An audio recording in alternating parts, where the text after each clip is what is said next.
హల్లెలూయా. క్రీస్తునందు ప్రియమైనటువంటి దైవజనమా, ఈ రోజు పూర్తిగా వివరించాలంటే చాలా స్టోరీ ఉంది ఇక్కడ.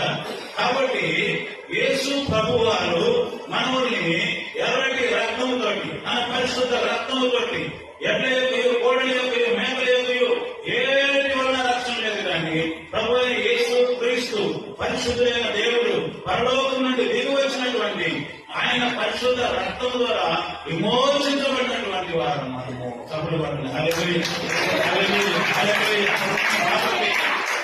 ఈ లోకంలో మనం ఏం చేయాలంటే ఇట్లాంటి ఎరుకో కోటలు, బలమైన కోటలు, సాతాను బంధకాలు, అనేకమైన సమస్యలు, అనేకమైన కష్టాలు అనేకమైన వస్తాయి. కానీ వాటన్నింటినీ నువ్వు పడగొట్టుకుంటూ పరలోకానికి ప్రయాణం చేయాలి. హల్లెలూయా.